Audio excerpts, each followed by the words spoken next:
And I disagree with certain people who think the market has been complacent. I think the feeling right now is that we're in a blender, and it's just, is it tariff for tariff's sake? Welcome to the Breadth of Experience podcast, where we tackle the biggest questions on investors' minds. Today, we're diving into a full first quarter breakdown of the stock markets, what drove performance, key themes, and what investors should watch moving forward. There's so much to cover that we split this decision into 3 parts. In this first episode, we'll start by looking at the blender market, trademark Ben Gossack 2025, artificial intelligence, and market fundamentals. Let's get into it.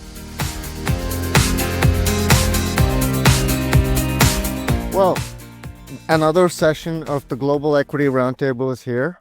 Today, I'm joined with one of our repeating guests, Ben. He was not with us the last time. Ben, welcome. And Thank you for having me back. oh, always a pleasure. And of course, we had Vitali too.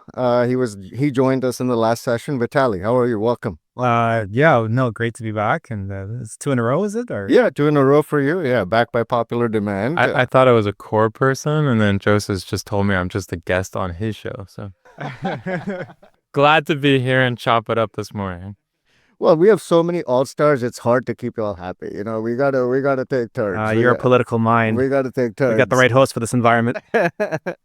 Well, it is Monday, March 17th. Today is St. Paddy's Day, so hope the markets follow the color green. Always the optimistic side from my side. But we're all at that stage in markets, or at least me personally, having been in this field for quite some time, I've had some time to reflect, and I feel like investing in the market is a lot like a plane ride in some sense. A lot of it is smooth, but there are some bumpy, turbulent times, and we seem to be going through one of those slightly turbulent times in the markets at the moment. So Ben, we've had a great run for a couple of years. What's your observation? How do we get here? Set the context for what's going on in the markets right now, in your view at least. Yeah, so we've been in a bull market since the summer of 2022. We've had 2 great years in the S&P 500, probably 25%, both in 23 and 24. I think people enter pretty euphoric into 2025. There's a new change in government. Again, it seems to be very pro-business. Also support the tax cuts that were put in 2017. I think people were worried that they wouldn't follow through on that. And then I think there's a few things that the market is sort of working through. On January 27th, or let's say the weekend before the Monday of January 27th, I think most people would have been shocked to realize that China also has AI. And maybe that was naive of most market participants to think that the US had a monopoly on AI. But I'd say the world was awakened. And one of the things that we had been most worried about, so one of the greatest trades in the past few years has been sort of data center led. And one of our biggest concerns has been that data center was almost in every, let's say, GIC sector. And so we saw that. And so I think we're still dealing with the repercussions of that. And the market is still looking for who survives and who still can outperform. And then there's a bunch of casualties along the way. And so we're dealing with that. So that's part 1. And then part 2 is this pro-business, let's say, administration it's just been focused on tariff. Trump has declared that tariff is, the most beautiful word in the language. So I don't know if that was necessarily new. And I disagree with certain people who think the market has been complacent. I think the feeling right now is that we're in a blender, and it's just, is it tariff for tariff's sake? And the rationale for the tariffs have evolved to the point now where it almost feels as if the new rationale, where it had started with the border and an emergency, is about somehow isolating the U.S. so that the U.S. makes goods and services only for U.S. people, and it stays consumed within the country's border, which is, I don't know if anyone actually agrees or even thinks that's feasibly possible. So all I can say right now is that the markets are in a blender, in the sense of, we know there has to be at some point an end game to these tariffs, but no one can see that. And I think that's what's creating, we'll go back to your analogy, the turbulence. Quite a lot to unpack, and I want to get to each of those points step by step. But Vitali, before we dive deep into that, Ben had his observation. You're the head of research. You have your pulse with the research team. What's your take of what's going on in the markets right now? What's your view here? Well, I think then coined something that might stick around, the The sort blender? of blender market. I like you like it too. There's a yeah. bear market, there's a bull market, and there's a blender market. Blender market? Oh yeah, bear, bull, blender. And use it a little bit. Maybe you should make it a terminology. Yeah. Let's try. See Let's what we try. can do.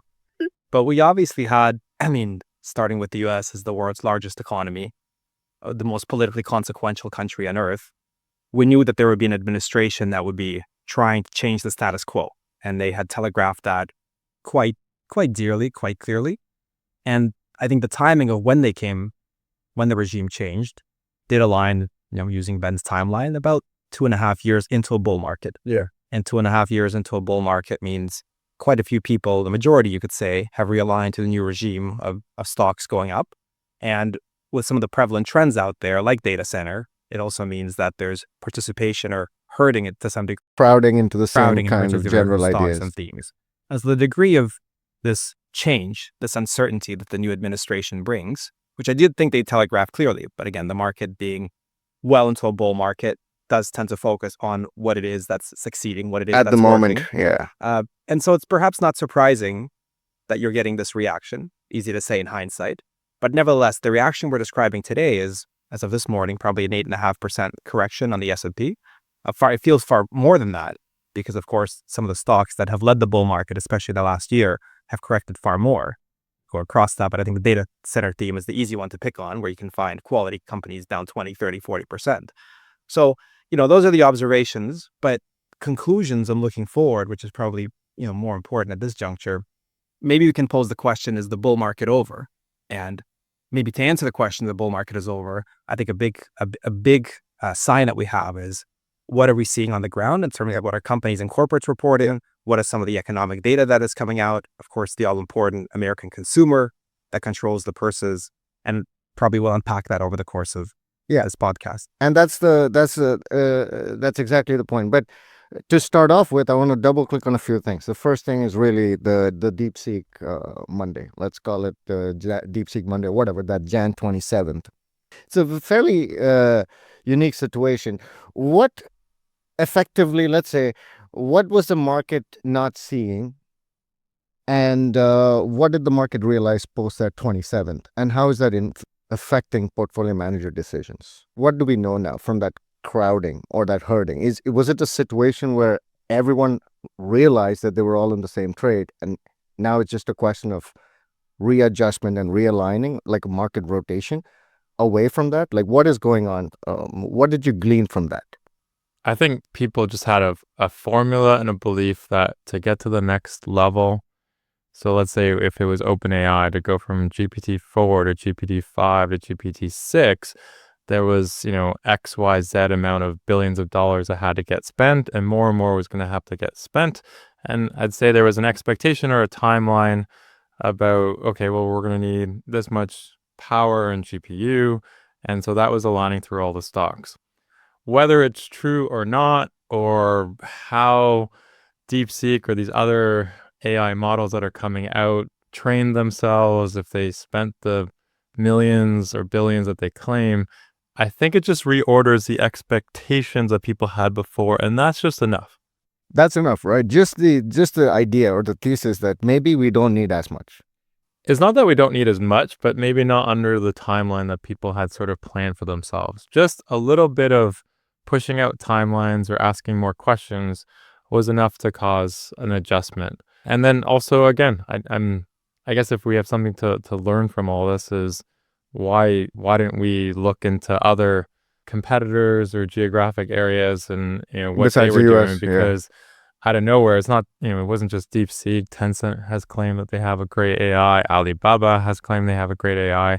So all this, it could not have been working under stealth, but for some reason, like all things, you get focused in a certain area, and it just didn't seem, again, like I said, that was for sure a surprise, because I could really tell on the Friday before that none of that was in anyone's stock price. Whereas we have talked about how the market had been prepping for a Trump presidency as early as 2023. Yeah. So that one, when I chalk it up to like a real true surprise. And like I said, I don't think that the reverberations of that, I don't think we've seen the end of it yet. And then on top of that, to add this other issue, which is again, the concerns now that people have over growth, due to this sort of tariff war that we're in right now. So, Vitali, from a fundamental standpoint, you've covered tech for a long time. Where are we in this AI lifecycle? What is there's a doubt on the hardware players at the point, right? Do you need, or as Ben noted, the timeline for CapEx and all the spending? But we're also at a stage where I don't think the software is there to take the baton yet from an AI application standpoint. So what do the fundamentals say to you? Like, where are we? Well, we're very early on the adoption curve of this technology. Of course, we have to make a number of assumptions about what this technology can do, and most importantly, the rate of improvement of this technology going forward. And there's always a consensus or a vision that people have collectively of where this can go. And I think if I try to sort of glean what that is, combined with our own research, there's a long, long way to go. Periodically, early in that S-curve, Ben has just been describing, there are recalibrations that need to happen regarding forward expectations. Some of them are sensical and some are less so. I mean, in this case, you might say that, look, you could really hit your head against the wall and say, this really makes no sense, this market reaction, because what this proves is that you can scale for a lot less dollars spent. Yeah. This is a lot more energy efficient.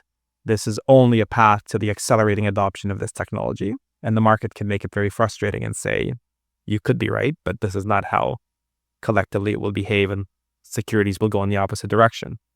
But from a technology perspective, and I guess more so making now a call on this sector and on this theme, I think what we saw from January 27th, obviously the developments prior to that, is not a set of events that make us question the sustainability of this.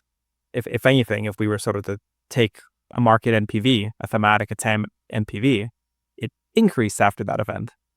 But a critical question arises, who does that accrue to now? Geographically, which is always a question, in right? the food chain, and over what time frame, and then at what discount rate based on the other developments in the economy. So I think our optimism around this is even stronger than it was before, but it's not a blind optimism, just says, buy this basket of securities just like you did before.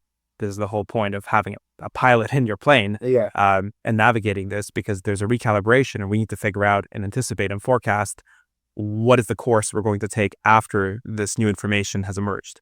Yeah, this is a play on that, like, we love that phrase, not every great company is a great stock, right? You need to be invested in the stocks that are working, even if the technology itself is revolutionary.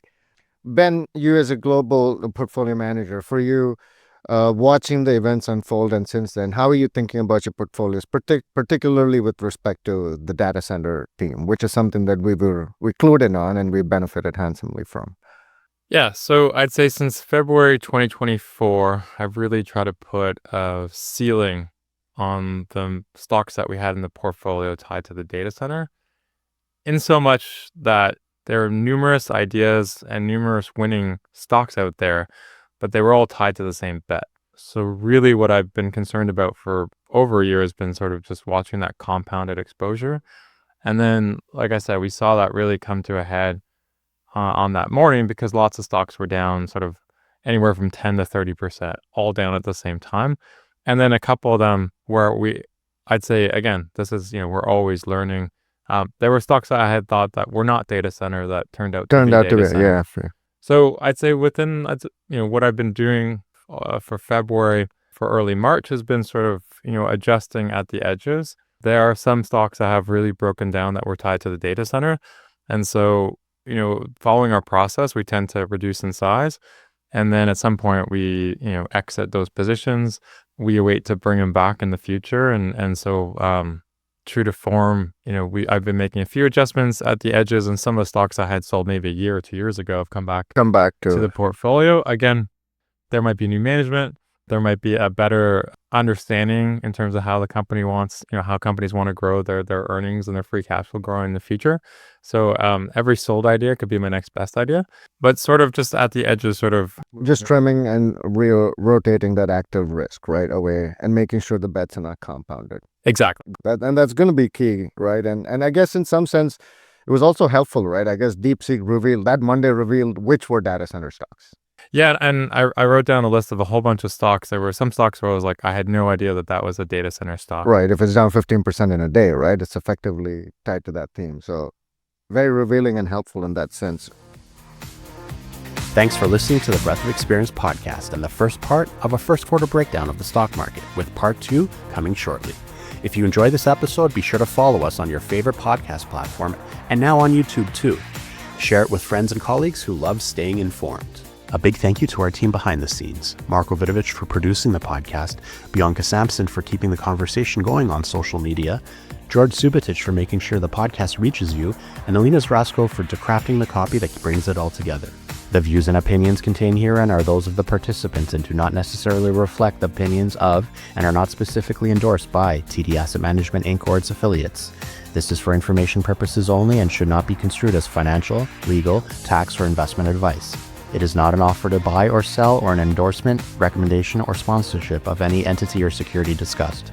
Commissions, trailing commissions, management fees, and expenses all may be associated with fund investments. Please read the fund facts and prospectus, which contain detailed investment information before investing. Funds are not guaranteed or insured. Their values change frequently and past performance may not be repeated.